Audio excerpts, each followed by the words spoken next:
ಎಲ್ಲರಿಗೂ ನಮಸ್ಕಾರ. ವಿಶ್ಲೇಷಣಾತ್ಮಕ ಸಮುದಾಯವು ನಿಮ್ಮೊಂದಿಗಿದೆ. ಸಿಸ್ಟಮ್ ಗುರು ಮಾರ್ಕೆಟ್ಸ್ ನಿಗಮದ ಸಾಮಾನ್ಯ ಡೇಟಾದೊಂದಿಗೆ ಪ್ರಾರಂಭಿಸೋಣ. ಅಗತ್ಯವಿದ್ದರೆ ನೀವು ವಿಡಿಯೋವನ್ನು ವಿರಾಮಗೊಳಿಸಬಹುದು. ಪ್ರಶ್ನೆಯಲ್ಲಿರುವ ಕಂಪನಿಯ ಎಲ್ಲಾ ಸೂಚಕಗಳನ್ನು ನೀವು ಹೆಚ್ಚು ಕೂಲಂಕಷವಾಗಿ ಅಧ್ಯಯನ ಮಾಡಬಹುದು. ಈಗ ಕಂಪನಿಯ ಪ್ರಸ್ತುತ ಮೂಲಭೂತ ಸೂಚಕಗಳನ್ನು ನೋಡೋಣ. ಫಸಪ ಬ್ಯಾಂಕಾರ್ಪ್ ಟೆಕರ್ ಪಿಕ್ಬಿ. ಆ ಸಮಯದಲ್ಲಿ ಪ್ರಸ್ತುತ ಮಾಹಿತಿಯ ಆಧಾರದ ಮೇಲೆ ವಿಮರ್ಶೆಯನ್ನು ರಚಿಸಲಾಗಿದೆ. ಮಾರ್ಚ್ 21, 2025.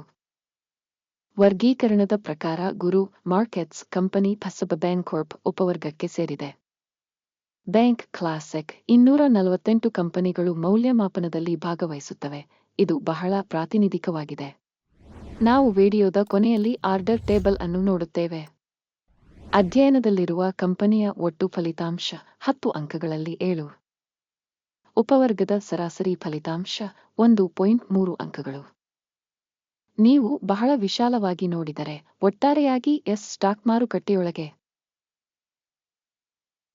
ಒಟ್ಟಾರೆಯಾಗಿ ಸ್ಟಾಕ್ ಮಾರುಕಟ್ಟೆಯ ಸರಾಸರಿ ಸ್ಕೋರ್ 1.9 ಅಂಕಗಳು ಎಂದು ನೀವು ನೋಡಬಹುದು.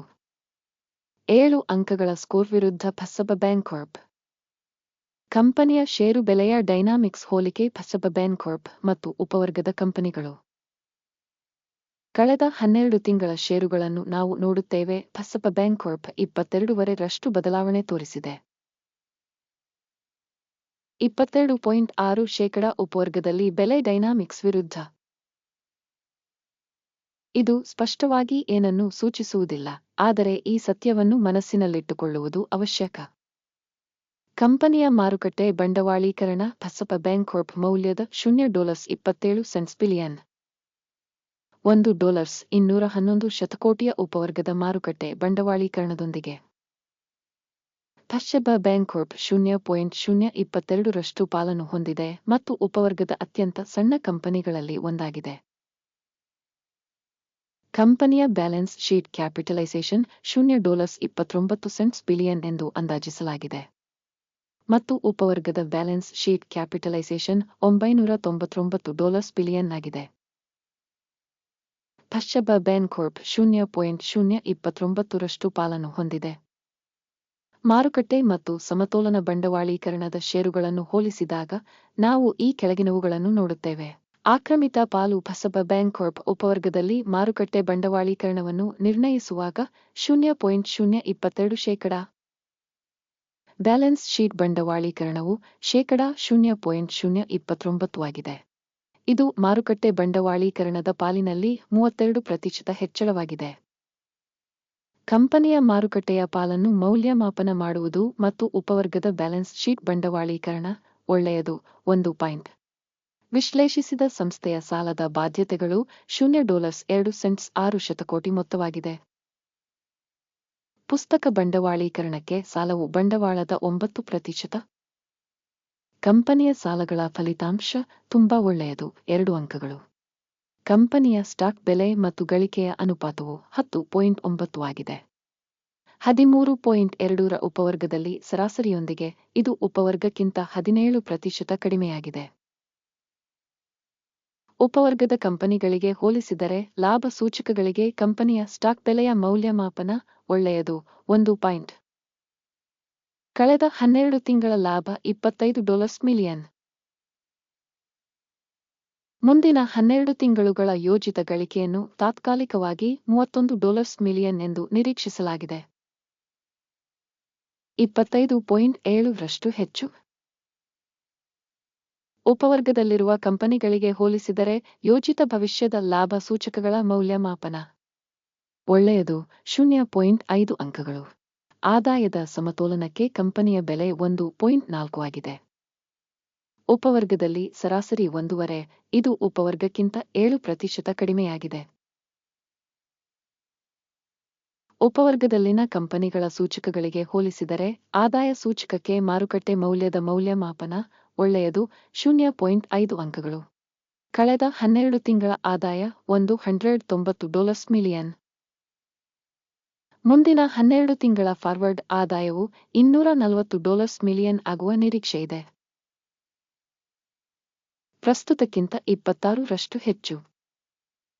ಉಪವರ್ಗದ ಕಂಪನಿಗಳ ಕಾರ್ಯಕ್ಷಮತೆಗೆ ಹೋಲಿಸಿದರೆ ಭವಿಷ್ಯದ ಮಾರಾಟದ ಕಾರ್ಯಕ್ಷಮತೆಯ ಮೌಲ್ಯಮಾಪನ. ಒಳ್ಳೆಯದು 0.5 ಅಂಕಗಳು. ಮಾರಾಟದ ಅಂಚು 13%, ಉಪವರ್ಗಕ್ಕೆ ಸರಾಸರಿ 11.6%. ಉಪವರ್ಗದ ಸರಾಸರಿ ಮತ್ತು ಕಂಪನಿಯ ಕಾರ್ಯಕ್ಷಮತೆಯ ನಡುವಿನ ವ್ಯತ್ಯಾಸವು 1.4%. ಉಪವರ್ಗದಲ್ಲಿನ ಸೂಚಕಗಳೊಂದಿಗೆ ಹೋಲಿಸಿದರೆ ಮಾರಾಟದ ಅಂಚುಗಳ ಮೌಲ್ಯಮಾಪನ. ಒಳ್ಳೆಯದು 0.5 ಅಂಕಗಳು. ಉಪವರ್ಗದಲ್ಲಿ ಸಿಬ್ಬಂದಿ ಸಂಖ್ಯೆಯಿಂದ ಕಂಪನಿಯ ಪಾಲು 0.02%. ಇದು ಮಾರುಕಟ್ಟೆ ಬಂಡವಾಳೀಕರಣದ ಪಾಲುಗಿಂತ 10% ಕಡಿಮೆಯಾಗಿದೆ ಮತ್ತು ಇದು ಕಂಪನಿಯ ಪ್ರಸ್ತುತ ಮಾರುಕಟ್ಟೆ ಮೌಲ್ಯದ ನಡುವಿನ ವ್ಯತ್ಯಾಸವನ್ನು ಪ್ರತಿಬಿಂಬಿಸುತ್ತದೆ. ಪಸಬ ಬ್ಯಾನ್ಕಾರ್ಪ್ ಬಹುಶಃ ಮರುಮೌಲ್ಯಮಾಪನದ ಕಡೆಗೆ. ಪ್ರತಿ ಕಂಪನಿಯ ಉದ್ಯೋಗಿಗೆ ಬಂಡವಾಳದ ಮೊತ್ತ $1,048,000 ಮತ್ತು ಉಪವರ್ಗಕ್ಕೆ $924,000.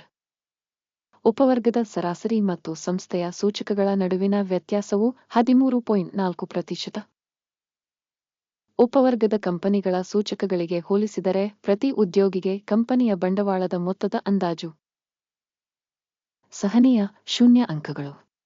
ಕಂಪನಿಯ ಪ್ರತಿ ಉದ್ಯೋಗಿಗೆ ಲಾಭದ ಮೊತ್ತ $96,100. $69,900 ಉಪವರ್ಗಕ್ಕೆ ಸರಾಸರಿ. ಮತ್ತು ಉಪವರ್ಗದ ಸರಾಸರಿ ಮತ್ತು ಕಂಪನಿಯ ಕಾರ್ಯಕ್ಷಮತೆಯ ನಡುವಿನ ವ್ಯತ್ಯಾಸವು 38%. ಉಪವರ್ಗದ ಕಂಪನಿಗಳ ಸೂಚಕಗಳಿಗೆ ಹೋಲಿಸಿದರೆ ವೈಯಕ್ತಿಕ ಕಂಪನಿಯ ಉದ್ಯೋಗಿಗೆ ಲಾಭದ ಅಂದಾಜು. ಒಳ್ಳೆಯದು 0.5 ಅಂಕಗಳು. ಕಂಪನಿಯ ಪ್ರತಿ ಉದ್ಯೋಗಿಗೆ ಮಾರಾಟದ ಪ್ರಮಾಣ $741,000. ಉಪವರ್ಗದಲ್ಲಿ $601,000. ಉಪವರ್ಗದ ಸರಾಸರಿ ಮತ್ತು ಕಂಪನಿಯ ಕಾರ್ಯಕ್ಷಮತೆಯ ನಡುವಿನ ವ್ಯತ್ಯಾಸವು 23%. ಉಪವರ್ಗದಲ್ಲಿನ ಸೂಚಕಗಳಿಗೆ ಹೋಲಿಸಿದರೆ ಕಂಪನಿಯ ಪ್ರತಿ ಉದ್ಯೋಗಿಗೆ ಆದಾಯದ ಅಂದಾಜು. ಒಳ್ಳೆಯದು 0.5 ಅಂಕಗಳು. ಮಾರಾಟ ವಹಿವಾಟಿನ ಪ್ರಮಾಣವು 0.3%, ಉಪವರ್ಗಕ್ಕೆ ಸರಾಸರಿ 1.9%. ಇದು ಸಣ್ಣ ಸ್ಕ್ವೀಸ್ನ ಮೌಲ್ಯಮಾಪನವಾಗಿದೆ. ಸೂಚಕ RSI 14 ಕಂಪನಿಗೆ 46% ಮಟ್ಟವನ್ನು ತೋರಿಸುತ್ತದೆ. ಪಸಬ ಬ್ಯಾನ್ಕಾರ್ಪ್. ಆದರೆ ಉಪವರ್ಗದಲ್ಲಿ ಈ ಮಟ್ಟವು 52%. ಸಂಭಾವ್ಯವಾಗಿ ಉಪವರ್ಗದ ಷೇರುಗಳನ್ನು ಕಂಪನಿಯ ಷೇರುಗಳಂತೆಯೇ ಮೌಲ್ಯೀಕರಿಸಲಾಗುತ್ತದೆ. ಪಸಬ ಬ್ಯಾನ್ಕಾರ್ಪ್. ಕಂಪನಿಯ ಪ್ರಸ್ತುತ ಸ್ಟಾಕ್ ಬೆಲೆ ಸುಮಾರು $18.89 ಆಗಿದೆ. ಕಂಪನಿಯ ಷೇರುಗಳ ಒಮ್ಮತದ ಬೆಲೆ ಗುರಿಯು ಸುಮಾರು $22.51 ಆಗಿದೆ. ಪ್ರಸ್ತುತ ಬೆಲೆ ಮತ್ತು ಒಮ್ಮತದ ಮುನ್ಸೂಚನೆಯ ನಡುವಿನ ವ್ಯತ್ಯಾಸವು ಸರಿಸುಮಾರು 19%ದಷ್ಟಿದೆ. ಆರ್ಡರ್ ಟೇಬಲ್ ಅನ್ನು ನೋಡೋಣ. ಅದು ಎಲ್ಲರಿಗೂ ಲಭ್ಯವಿದೆ. ಲಿಂಕ್ ಪಿನ್ ಮಾಡಿದ ಕಾಮೆಂಟ್ನಲ್ಲಿದೆ. ಆರ್ಡರ್ ಟೇಬಲ್ ಮಾಹಿತಿ ಮತ್ತು ಉಲ್ಲೇಖ ಮೌಲ್ಯಮಾಪನ ವ್ಯವಸ್ಥೆಯಿಂದ ನಿರ್ದಿಷ್ಟ ಋತುವಿನಲ್ಲಿ ಮಾಡಿದ ಎಲ್ಲಾ ನಿರ್ಧಾರಗಳನ್ನು ಒಳಗೊಂಡಿದೆ. ಗುರು ಮಾರ್ಕೆಟ್ಸ್. ಆರ್ಡರ್ ಟೇಬಲ್ಗೆ ಪ್ರವೇಶ ಉಚಿತ ಮತ್ತು ಮುಕ್ತವಾಗಿದೆ. ಪಿನ್ ಮಾಡಿದ ಕಾಮೆಂಟ್ನಲ್ಲಿ ಲಿಂಕ್. ಕಂಪನಿಯ ಭದ್ರತೆಗಳ ವಿಶ್ಲೇಷಣೆಯ ಪರಿಣಾಮವಾಗಿ ಪಸಬ ಬ್ಯಾನ್ಕಾರ್ಪ್ ಮಾಹಿತಿ ಮತ್ತು ಉಲ್ಲೇಖ ವ್ಯವಸ್ಥೆ. ಗುರು ಮಾರ್ಕೆಟ್ಸ್ ಒಂದು ನಿರ್ಧಾರವನ್ನು ತೆಗೆದುಕೊಳ್ಳಲಾಗುತ್ತದೆ. $18.88 ಬೆಲೆಯಲ್ಲಿ ಖರೀದಿ ವ್ಯಾಪಾರವನ್ನು ತೆರೆಯಿರಿ. ಕಂಪನಿಯು ಸಾಕಷ್ಟು ಹೆಚ್ಚಿನ ಮೌಲ್ಯಮಾಪನವನ್ನು ಹೊಂದಿದೆ ಎಂಬ ಕಾರಣದಿಂದಾಗಿ ಆದೇಶವನ್ನು ತೆರೆಯಲಾಗಿದೆ. ಸಂಸ್ಥೆಯನ್ನು ಮೌಲ್ಯಮಾಪನ ವಿಧಾನವನ್ನು ಬಳಸಿಕೊಂಡು ಮೌಲ್ಯಮಾಪನ ಮಾಡಲಾಯಿತು. ಅಕಿನ್ಸ್ ಇಂಡೆಕ್ಸ್ ಲಾಭವನ್ನು 20.52ಕ್ಕೆ ನಿಗದಿಪಡಿಸಲಾಗಿದೆ. ಸ್ಟಾಪ್ ನಷ್ಟವನ್ನು 17.24ಕ್ಕೆ ನಿಗದಿಪಡಿಸಲಾಗಿದೆ.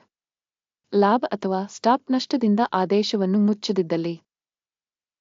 ಈ ಸಂದರ್ಭದಲ್ಲಿ ಏಪ್ರಿಲ್ 20, 2025 ರಂದು ವಿನಿಮಯ ವಹಿವಾಟಿನ ಫಲಿತಾಂಶಗಳ ಆಧಾರದ ಮೇಲೆ ಆದೇಶವನ್ನು ಸ್ವಯಂಚಾಲಿತವಾಗಿ ಮುಚ್ಚಲಾಗುತ್ತದೆ ಅಥವಾ ಈ ದಿನಾಂಕದ ಹಿಂದಿನ ಕೊನೆಯ ಕೆಲಸದ ದಿನದಂದು. ಟಿಕ್ಕರ್ OS ಕೌಂಟರ್ ಬ್ಯಾಲೆನ್ಸಿಂಗ್ ಮಾರಾಟ ವ್ಯಾಪಾರವಾಗಿದೆ. ಬ್ಯಾಲೆನ್ಸಿಂಗ್ ವಹಿವಾಟಿನ ವಿಡಿಯೋವನ್ನು ಚಾನೆಲ್ನಲ್ಲಿ ಈಗಾಗಲೇ ಪ್ರಕಟಿಸಲಾಗಿದೆ ಅಥವಾ ಪ್ರಕಟಿಸಲಾಗಿದೆ. ಆದೇಶಗಳಲ್ಲಿ ಒಂದನ್ನು ಮುಚ್ಚುವ ಸಂದರ್ಭದಲ್ಲಿ ಮುಖ್ಯ ಅಥವಾ ಸಮತೋಲನ. ಮತ್ತೊಂದು ಆದೇಶವನ್ನು ನಿಜವಾದ ಬೆಲೆಗೆ ಮುಚ್ಚಲಾಗಿದೆ. ಈ ವಿಡಿಯೋವನ್ನು ವೀಕ್ಷಿಸಿದ್ದಕ್ಕಾಗಿ ಮತ್ತು ಮಾಹಿತಿ ಮತ್ತು ಉಲ್ಲೇಖ ವ್ಯವಸ್ಥೆಯನ್ನು ಬಳಸಿದ್ದಕ್ಕಾಗಿ ಎಲ್ಲರಿಗೂ ತುಂಬಾ ಧನ್ಯವಾದಗಳು. ಗುರು ಮಾರ್ಕೆಟ್ಸ್.